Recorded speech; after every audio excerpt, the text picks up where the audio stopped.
berbeda dengan periode-periode sebelumnya.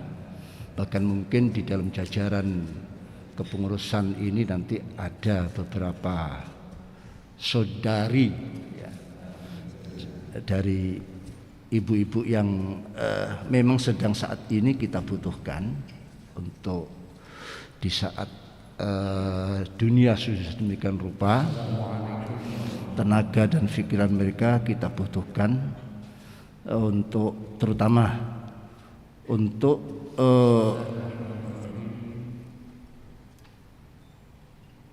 pikiran-pikiran daripada para ibu-ibu yang banyak kita butuhkan, mungkin bisa diwadahi atau dipimpin ya, diwadahi atau dipimpin dengan keberadaan daripada kepengurusan yang ada nanti, terutama dari ibu-ibu. Ini karena sebuah kebutuhan dan sekaligus sebagai uji coba di periode ini. Oleh karena itu, semoga susunan kepengurusan yang mungkin sangat besar ya. Kalau kita hitung semua hampir 200 daripada kepengurusan yang ada, karena sesuai kebutuhan. Dan NU nantinya adalah bukan sekadar ngurus umat yang ada di Indonesia ini, tapi tentu dunia internasional juga sangat membutuhkan langkah-langkah dan solusi daripada Nahdlatul Ulama. Dengan kebutuhan ini, maka kami harapkan semuanya memberikan apresiasi. Tentu mungkin usulan-usulan, masukan-masukan yang maslahat dan manfaat, yang tujuannya tiada lain adalah semoga Nahdlatul Ulama pada periode ini menjadi sebuah organisasi yang bukan hanya besar anggotanya, tapi besar produk-produknya, besar kemaslahatan yang dibawa untuk kepentingan umat baik di Indonesia maupun di dunia. Mungkin ini pengantar sepatah kata saya yang terpatah-patah.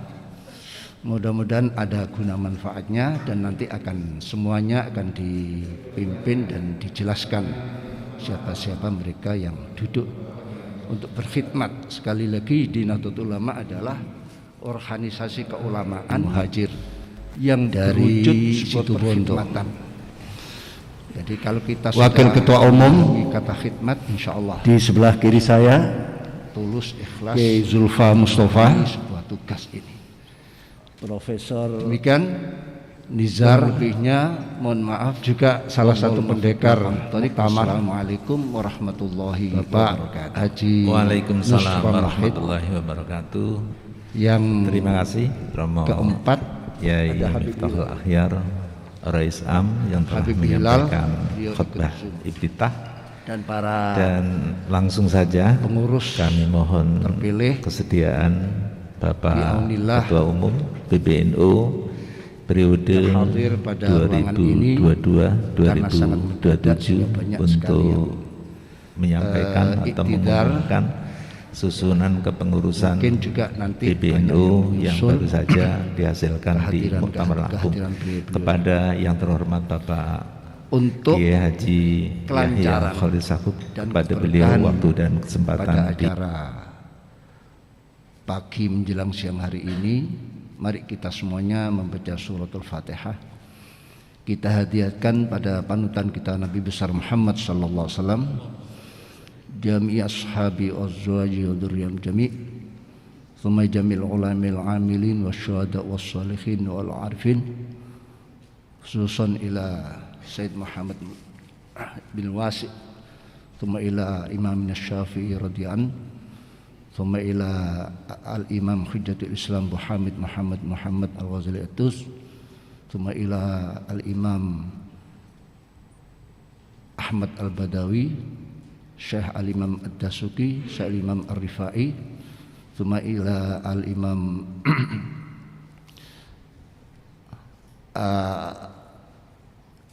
Abil Hasan Asyadi, Abil Abbas Al-Mursi bin Sakandari, thumma ila al-awliyati Syahrul Jami', thumma ila Mu'assihadil Jam'iyah Syekh Nawawi Al-Bantani, thumma Syekhana Khalil Al-Bangkalani, thumma Syekh Hasim Asy'ari, thumma Syekh Abdul Wahab Hasbullah, thumma Syekh Bishri Samsuri, thumma Syekh Ramli Tamim wa jamil ulama fi jami' amkinah min ulama'in nahdhiyin afallahu ghafirahum warham alim rahmatu wasi'ah wal hadirin wal hadirat sya'nul fatihah. A'udzu billahi minasyaitonir rajim. Bismillahirrahmanirrahim. Alhamdulillahirabbil alamin arrahmanir rahim maliki yaumiddin iyyaka na'budu wa iyyaka nasta'in ihdinas siratal mustaqim shiratal ladzina an'amta 'alaihim ghairil maghdubi 'alaihim waladdallin. Para ulama, para habaib, para hadirin, para wartawan yang meliput kegiatan ini, alhamdulillah hasil muktamar 34 kemarin kita sudah bisa menyusun kepengurusan, yang mana dan kepengurusan ini ya karena tugas dan programnya yang begitu besar tentu berbeda dengan periode-periode sebelumnya. Bahkan mungkin di dalam jajaran kepengurusan ini nanti ada beberapa saudari ya, dari ibu-ibu yang memang sedang saat ini kita butuhkan untuk di saat dunia sudah demikian rupa, tenaga dan pikiran mereka kita butuhkan untuk terutama untuk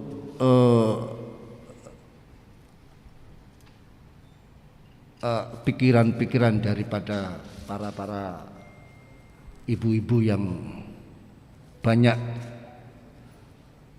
kita butuhkan, mungkin bisa diwadahi atau dipimpin ya, diwadahi atau dipimpin dengan keberadaan daripada kepengurusan yang ada nanti, terutama dari ibu-ibu. Ini karena sebuah kebutuhan dan sekaligus sebagai uji coba di periode ini. Oleh karena itu, semoga susunan kepengurusan yang mungkin sangat besar ya, kalau kita hitung semua hampir 200 daripada kepengurusan yang ada, karena sesuai kebutuhan. Dan NU nantinya adalah bukan sekadar ngurus umat yang ada di Indonesia ini, tapi tentu dunia internasional juga sangat membutuhkan langkah-langkah dan solusi daripada Nahdlatul Ulama. Dengan kebutuhan ini, maka kami harapkan semuanya memberikan apresiasi. Tentu mungkin usulan-usulan, masukan-masukan yang maslahat dan manfaat, yang tujuannya tiada lain adalah semoga Nahdlatul Ulama pada periode ini menjadi sebuah organisasi yang bukan hanya besar anggotanya, tapi besar produk-produknya, besar kemaslahatan yang dibawa untuk kepentingan umat baik di Indonesia maupun di dunia. Mungkin ini pengantar sepatah kata saya yang terpatah-patah. Mudah-mudahan ada guna manfaatnya dan nanti akan semuanya akan dipimpin dan dijelaskan siapa-siapa mereka yang duduk untuk berkhidmat. Sekali lagi, di Nahdlatul Ulama adalah organisasi keulamaan yang berwujud sebuah perkhidmatan. Jadi kalau kita sudah memahami kata khidmat, insya Allah semua akan tulus, ikhlas memahami sebuah tugas ini. Demikian kurang lebihnya, mohon maaf. Wallahul muwaffiq ila aqwamit thoriq. Wassalamualaikum warahmatullahi wabarakatuh. Waalaikumsalam warahmatullahi wabarakatuh. Terima kasih Romo Yai Miftahul Akhyar Rais Am yang telah menyampaikan khutbah iftitah. Dan langsung saja kami mohon kesediaan Bapak Ketua Umum PBNU periode 2022-2027 untuk menyampaikan atau mengumumkan susunan kepengurusan PBNU yang baru saja dihasilkan di Muktamar Lampung.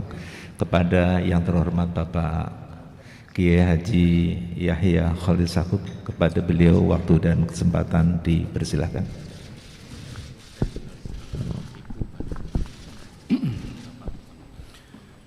Assalamualaikum warahmatullahi wabarakatuh. Alhamdulillah wa syukurillah wa salatu wassalamu ala rasulillah Sayyidina Maulana Muhammadin bin Abdullah wa ala alihi wa sahbihi wa mawalah. Amma ba'd.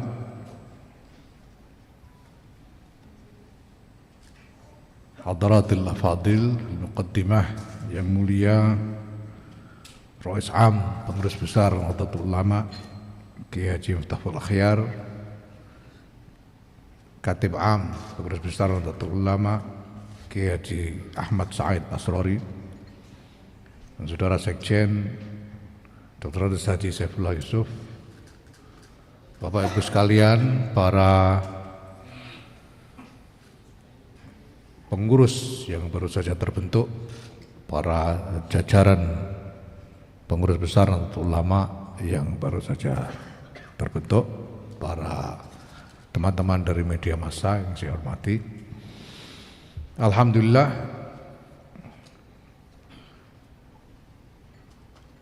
kami telah berhasil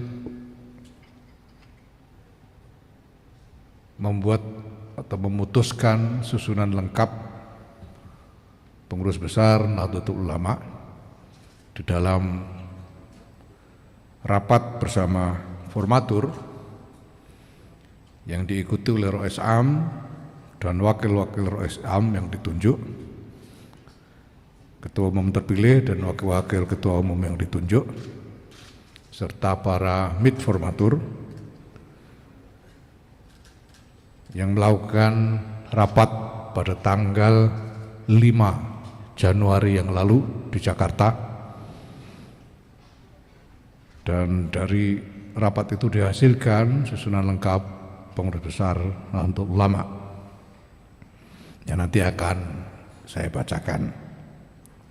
Sebagai overview atau tinjauan umum atas postur dari susunan lengkap pengurus besar Nahdlatul Ulama ini, bisa saya sampaikan bahwa pertama, susunan pengurus ini agak lebih gemuk dari biasanya. Kami sengaja merancang sedemikian rupa karena pertama, Nahdlatul Ulama ini memiliki konstituensi yang sangat luas. Banyak disebut di dalam hasil-hasil survei bahwa seluruh warga Nahdlatul Ulama atau mereka yang mengaku sebagai warga Nahdlatul Ulama itu mencapai kurang lebih separuh dari seluruh populasi Muslim di Indonesia. Kami berkepentingan untuk menjangkau seluas-luasnya, menjangkau sedapat-dapatnya seluruh konstituensi yang sangat luas itu, sehingga kami membutuhkan personil yang cukup banyak untuk melakukannya. Yang kedua, karena visi yang kami usung dengan sendirinya menuntut perkembangan aktivitas yang boleh dikata berlipat dari sebelumnya, sehingga sekali lagi juga kami membutuhkan tambahan personil untuk menghandle, menangani pekerjaan-pekerjaan yang besar tersebut. Yang kedua, postur dari susunan pengurus ini mencerminkan realitas multipolar yang ada di dalam lingkungan kita, baik dari segi kedaerahan, dari segi gender, maupun dari segi orientasi politik. Dari segi kedaerahan, seluruh daerah di Indonesia ini terwakili di dalam jajaran pengurus besar Nahdlatul Ulama, sehingga pengurus besar Nahdlatul Ulama yang kita miliki saat ini adalah pengurus besar Nahdlatul Ulama yang berwajah Nusantara. Yang kedua, baru kali ini setelah 96 tahun usia Nahdlatul Ulama menurut kalender Masehi atau 99 tahun menurut kalender Hijriah, kaum perempuan diakomodasi di dalam susunan pengurus harian pengurus besar Nahdlatul Ulama. Yang ketiga, sebagaimana berkali-kali kita tegaskan bahwa kita ingin mengambil jarak secara sama, setara dengan berbagai sudut kepentingan politik yang ada di sekitar kita, dan itu kita lakukan dengan cara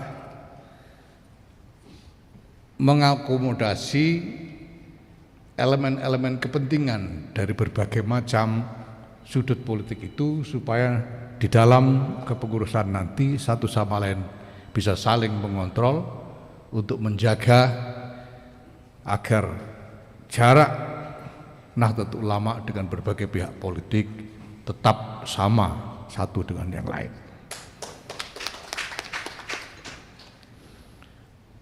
Nah, Bapak Ibu sekalian, saudara-saudara yang saya hormati, baiklah, selanjutnya akan langsung saya bacakan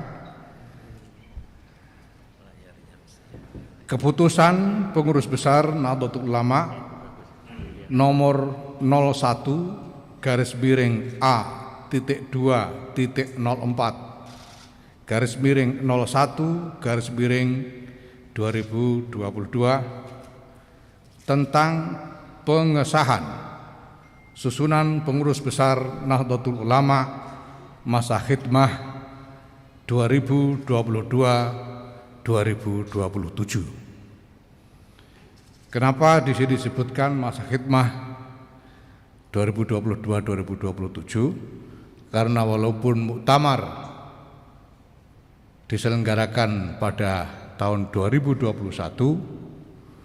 tetapi terselenggaranya tepat di penghujung tahun, sehingga baru pada 2022, awal 2022 kita bisa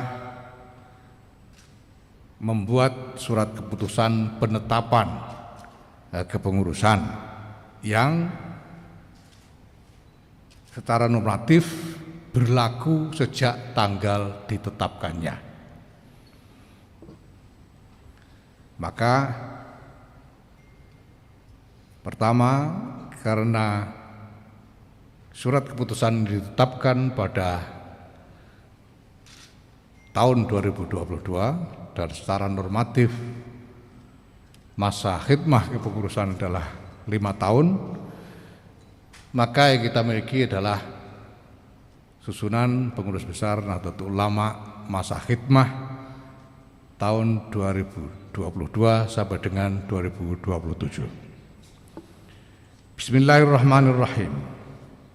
Menimbang dan seterusnya, mengingat dan seterusnya, memperhatikan dan seterusnya, dengan senantiasa bertawakal kepada Allah Subhanahu wa taala serta mohon taufik dan hidayahnya, memutuskan, menetapkan, pertama, mengesahkan nama-nama yang terlampir dalam surat keputusan ini sebagai pengurus besar Nahdlatul Ulama masa khidmat 2022-2027. Kedua, mengamanatkan dan seterusnya. Ketiga, keputusan ini mulai berlaku sejak tanggal ditetapkan dan seterusnya. Ditetapkan di Jakarta pada tanggal 9 Jumadil Akhir 1443 Hijriah atau 12 Januari 2022 Masehi dan berakhir pada 12 Januari 2027 Masehi. Tertanda Dr. Haji Saifullah Yusuf, Sekretaris Jenderal, ditandatangani. Kiai Haji Yahya Khalil Stakuf, Ketua Umum, ditandatangani. Kiai Haji Ahmad Said Asrori, Katib Am, ditandatangani. Kiai Haji Miftahul Ahyar, Rais Am, ditandatangani. Selanjutnya saya bacakan highlight saja dari lampiran SK ini berupa nama-nama pengurus. Nanti kopi dari surat keputusan ini akan dibagikan khususnya kepada teman-teman dari media massa, sedangkan para personel dari jajaran pengurus juga masing-masing akan menerima satu kopi dari surat keputusan ini. Mustasyar Kiai Haji Ahmad Mustafa Bisri sebagai ketua. Profesor Dr. Kiai Haji Ma'ruf Amin, Kiai Haji Nurul Huda Jazuli, Kiai Haji Dimyati Rois, Habib Lutfi bin Yahya,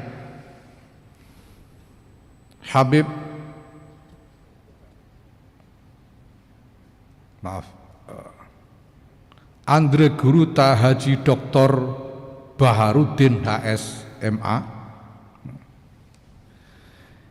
Nyai Haji Nafisah Sahal Mahfuz, istri dari Allahyarham Kiai Sahal Mahfuz, Nyai Hajah Sinta Nuriyah Abdurrahman Wahid, Nyai Hajah Mahfudoh Ali Ubed, Habib Zain bin Umar bin Smith, mantan ketua Rabita Alawiyah,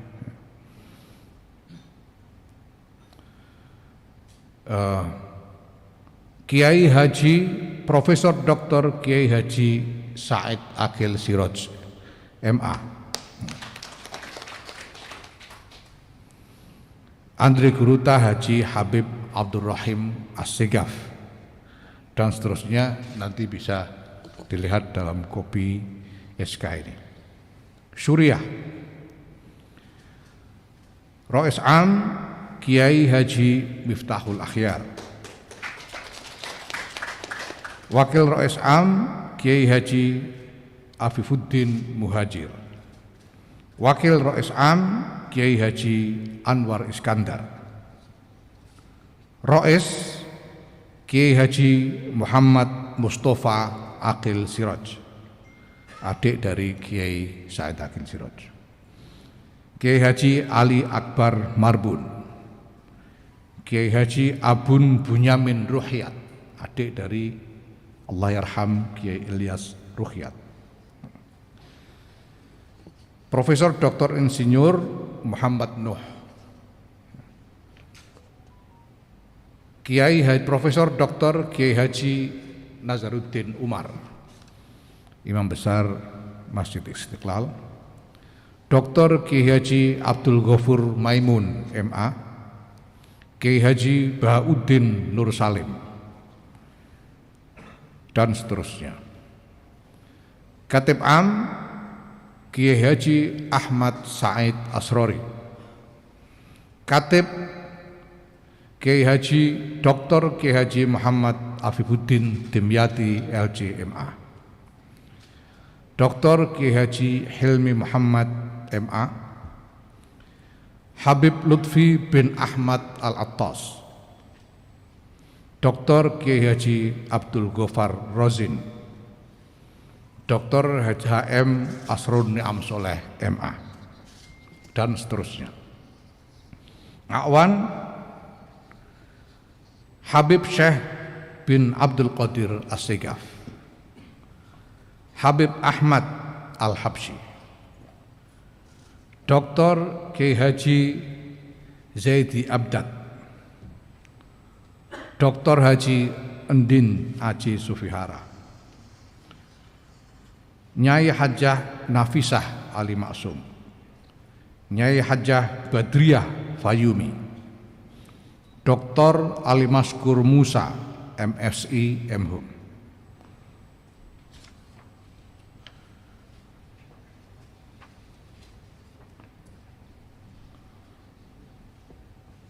dan seterusnya. Tanfidiyah, Ketua Umum Kiai Haji Yahya Khalil Stakuf, Wakil Ketua Umum Kiai Haji Zulfa Mustafa, Wakil Ketua Umum Kiai Haji Sayyid Muhammad Hilal Al-Aidid, Wakil Ketua Umum Profesor Dr. Haji Nizar Ali MAG, Wakil Ketua Umum Haji Nusron Wahid SE, Ketua Nyai Dr. Anda Hajjah Khofifah Indar Parawansa MA,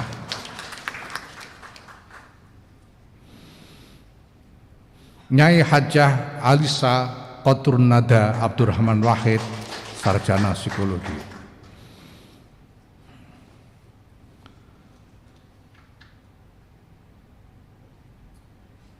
Profesor Dr. Kiai Haji Muhammad Mukri MAG, Kiai Haji Hasib Wahab Hasbullah,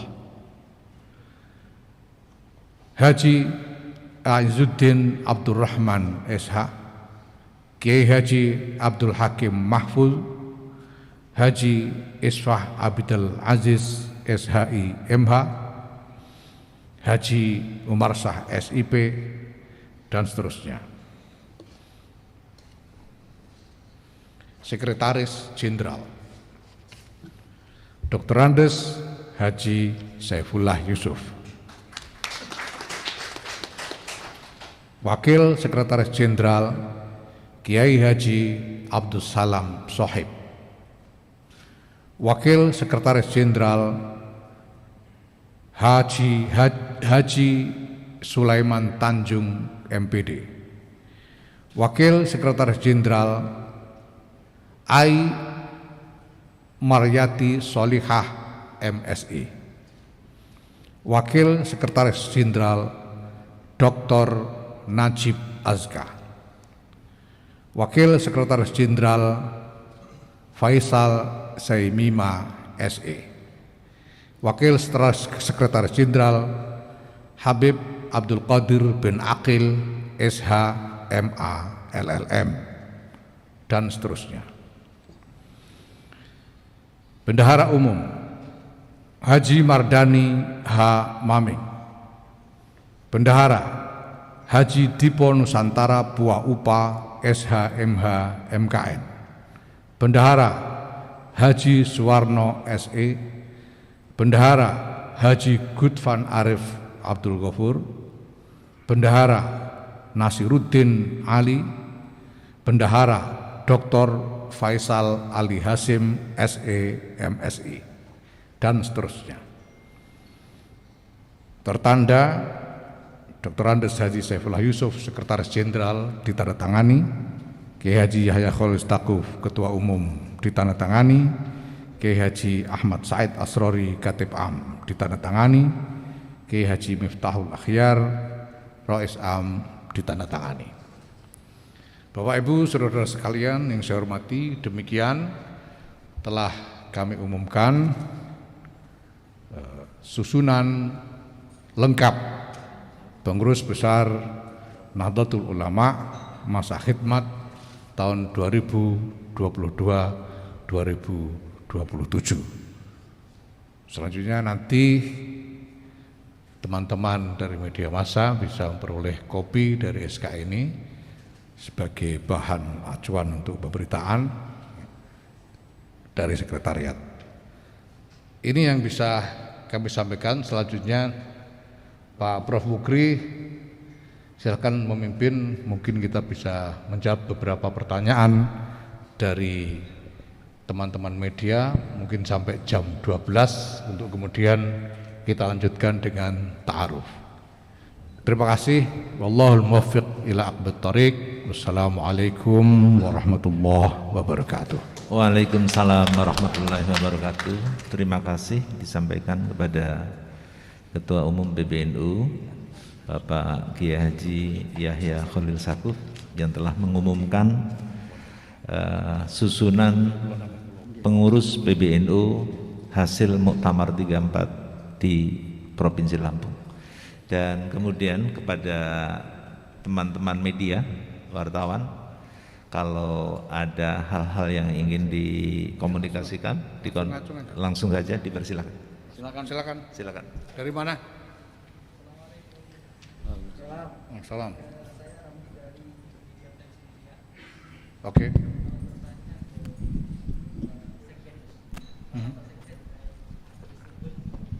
Saat ini kan menjabat sebagai nanti itu yang langsung ini aja nanti di luar yang kaitan nama saya di luar sana yang jawab aja.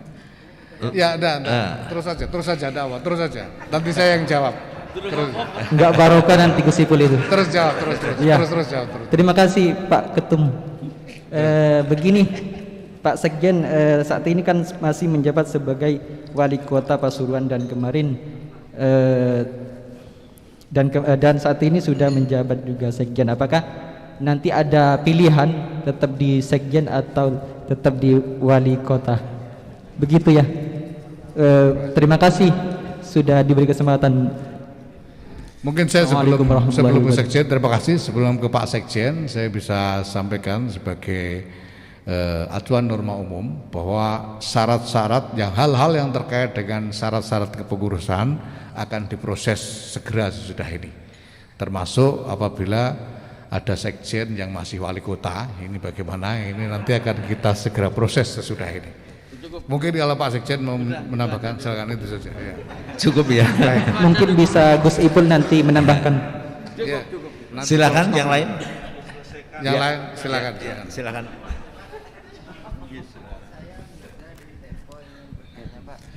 Agak keras. Saya mohon izin bertanya.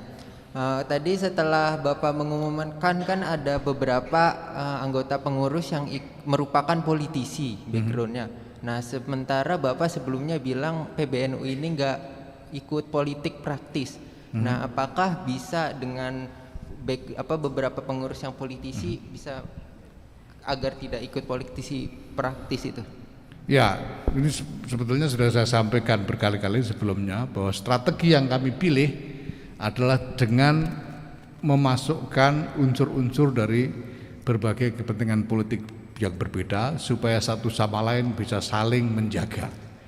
Karena kalau kita bersihkan dari politisi sama sekali, ya, tetap saja nanti kepentingan-kepentingan politik akan berusaha masuk dan justru dengan memasukkan orang-orang yang sudah diketahui memang punya latar belakang politik seperti Pak Nusron jelas Golkar, seperti Pak ya, ada yang lain Pak Falah itu jelas PDI, kemudian nanti ada lagi yang jelas PKB dan lain sebagainya supaya mereka saling menjaga sehingga kalau mereka mengeluarkan atau bertindak atau menyampaikan sesuatu yang miring-miring kepada kepentingan politik masing-masing itu bisa langsung ketahuan, tidak bisa mengklaim sebagai sesuatu yang netral karena kita ingin PBNU ke depan ini sungguh-sungguh transparan, semuanya diketahui oleh publik,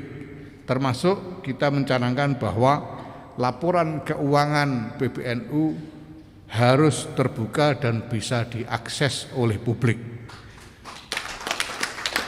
Dari mana asal usulnya dan berapa jumlahnya dan digunakan untuk apa. dan kita akan keluarkan laporan secara berkala untuk diupload mungkin di media yang kita miliki, yaitu NU Online, dan bisa diakses oleh siapa saja.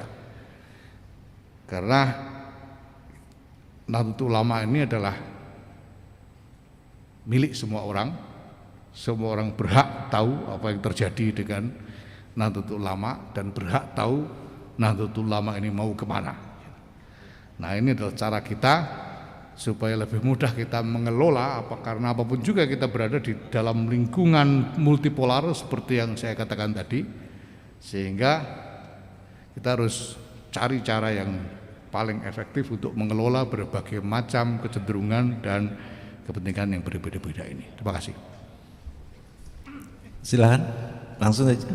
Ya.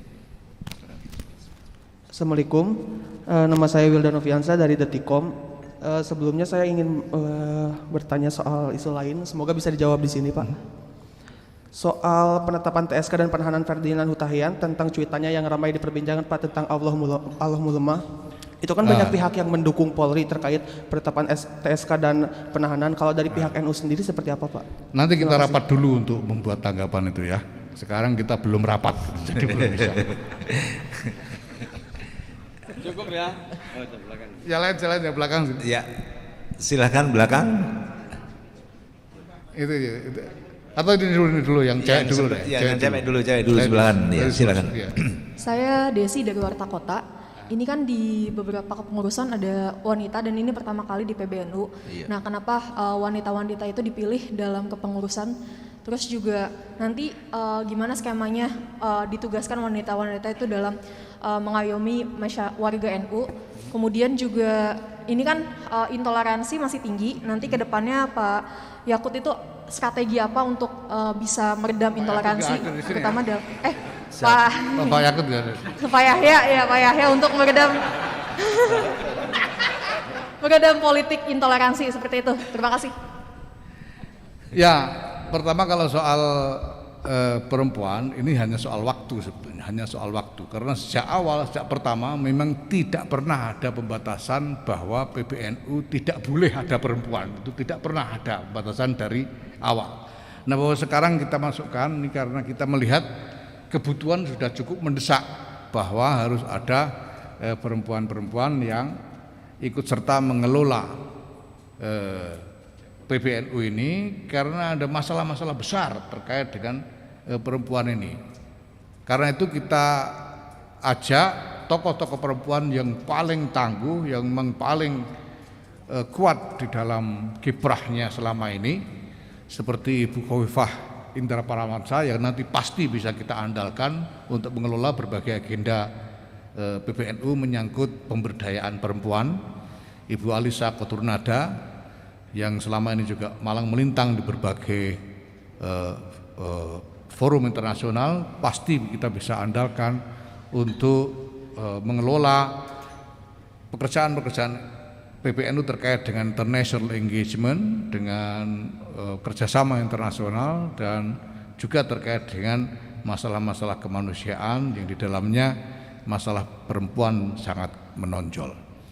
Nah, kemudian terkait dengan soal radikalisme, kita ingin mengadres, kita ingin menohok masalah radikalisme ini secara lebih tepat sasaran ke depan. Itu yang pertama-tama. Selama ini yang ada di dalam diskursus tentang radikalisme ini lebih banyak, atau kalau tidak bisa dikatakan semata-mata hanya perdebatan teologis, adu dalil. Tapi ada dimensi yang sangat penting di dalam soal ini, yaitu bahwa radikalisme itu adalah soal pilihan politik. Orang memang memilih untuk menjadi radikal sebagai pilihan politik. Maka kita harus diskusikan masalah ini juga di dalam perspektif pilihan-pilihan politik, dan dengan mengedepankan pertimbangan-pertimbangan mengenai konsekuensi-konsekuensi realistis dari pilihan-pilihan politik itu. Mereka yang memilih untuk ikut dalam jalur radikal ini adalah mereka yang membuat pilihan politik untuk memperjuangkan supaya dunia ini kembali ke tatanan lama sebelum Perang Dunia Pertama, tatanan khilafah. Itu adalah pilihan politik. Kalau mau dicari dalilnya, ada aja dalilnya itu. Nah, kalau kita hanya cuma adu dalil, itu nggak selesai-selesai. Mari kita bicara tentang konsekuensi realistisnya. Kalau seluruh dunia, seluruh negara ini harus bubar untuk kembali menjadi satu khilafah seperti sebelum Perang Dunia Pertama, maka kita harus meruntuhkan peradaban dunia ini sama sekali dengan meminta korban ratusan mungkin miliaran nyawa dari umat manusia. Ini sama sekali tidak bisa kita terima. Nah, ini yang pertama. Jadi pada intinya kita ingin mengadres, kita ingin menyasar masalah radikalisme ini secara lebih tepat sasaran. Dan kedua, tentu kami sudah menyiapkan berbagai macam strategi untuk menjangkau audiens publik dalam berbagai platformnya, baik platform yang pertemuan langsung sebagaimana yang sudah menjadi tradisi juga di dalam NU, pengajian-pengajian itu, maupun platform-platform digital seperti media sosial dan lain-lain. Nah, itu sebabnya juga salah satu alasan bahwa susunan pengurus besar Nahdlatul Ulama ini memang harus gemuk karena pekerjaannya bertambah sangat banyak nantinya. Terima kasih. Satu lagi mungkin. Satu lagi silakan. Tribun News, ya silakan.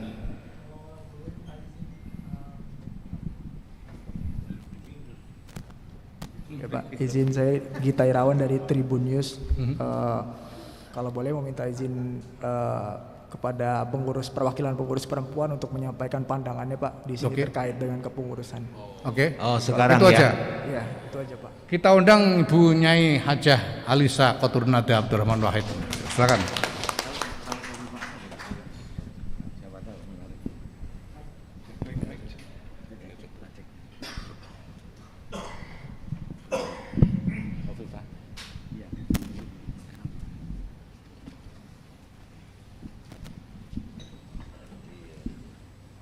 Baik, Assalamualaikum warahmatullahi wabarakatuh. Langsung menjawab pertanyaan. Tentu saja ini adalah sebuah kabar yang sebuah terobosan yang sangat penting dalam perjalanan Nahdlatul Ulama sebagai jamiah. Karena walaupun dari sejak awal Nahdlatul Ulama kita sadari ruang perempuan itu sebetulnya sangat besar. Kalau teman-teman media melihat dalam acara-acara Nahdlatul Ulama juga selalu ada ruang yang sangat besar, dan nyai-nyai itu tidak pernah hanya mengurusi Pak Yai, tapi juga mengurusi pondok putri, mengurusi pengajiannya sendiri, bahkan mengurusi berbagai kegiatan-kegiatan di ruang publik. Jadi sebetul seperti dikatakan oleh Ketua Umum tadi, hanya soal waktu, dan waktunya dipilih saat ini. Jadi ini tentu menjadi saya sendiri, saya yakin Bu Hovifah juga demikian, bagi kami ini amanah, bukan hanya untuk diri kami pribadi, tetapi karena ini adalah gerbang untuk para perempuan Nahdlatul Ulama memperbesar khidmahnya bagi NU, bagi umat Islam, dan juga bagi bangsa dan negara, dan tentu saja bagi peradaban dunia, sebagaimana visi Kiai Miftahul Akhyar dan visi Kiai Haji Yahya Khalil Stakuf. Terima kasih. Terima kasih Bu Alisa. Sebetulnya hadir juga melalui Zoom di sini Ibu Khofifah Indar Parawansa. Untuk menyempurnakan ini, mungkin kita bisa undang Ibu Khofifah untuk menyampaikan sesuatu melalui Zoom. Mohon saudara ini bagian teknis Zoom untuk Ibu Khofifah. Nah, Ibu Khofifah sudah hadir melalui Zoom. Ibu Khofifah, kami mengundang panjenengan untuk membuat statement dalam kesempatan ini. Monggo Ibu.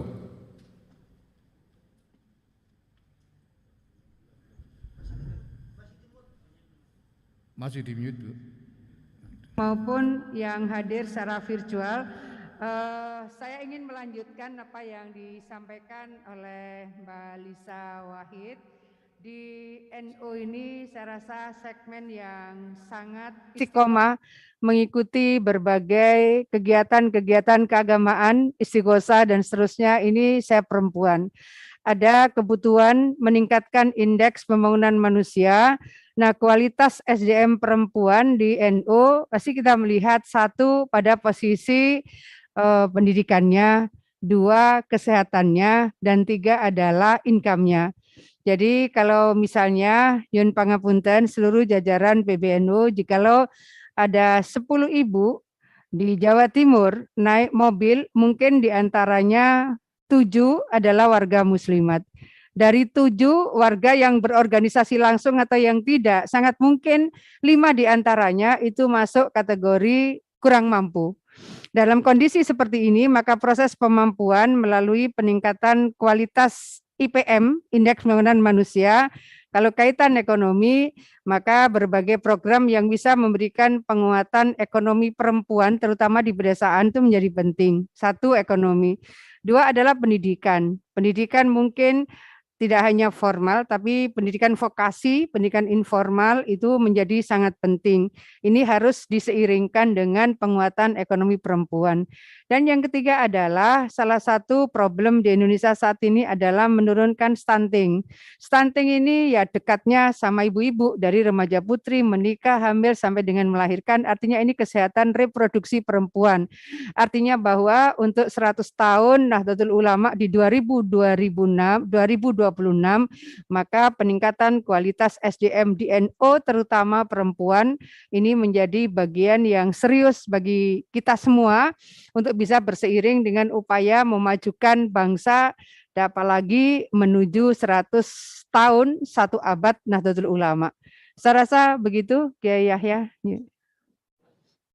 Bu Khofifah dan Siap. teman-teman media, saya kira cukup. Ini sudah jam 12, kita akan segera melakukan menyelenggarakan forum ta'aruf di antara pengurus-pengurus yang baru dibentuk, dan kami mohon izin untuk melakukannya secara tertutup karena ada beberapa hal internal yang harus dibicarakan, dan saya ucapkan terima kasih kepada teman-teman dari media atas kehadirannya dan atas dukungannya, dan semoga kerjasama di antara kita akan terus berlanjut dengan sebaik-baiknya ke depan. Terima kasih. Silakan Pak Mukri.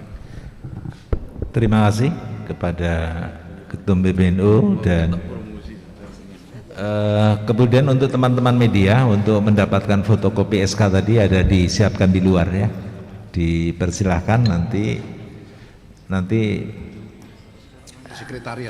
di sekretariat disiapkan untuk fotokopi. Jadi persilahkan di lantai 3 ya.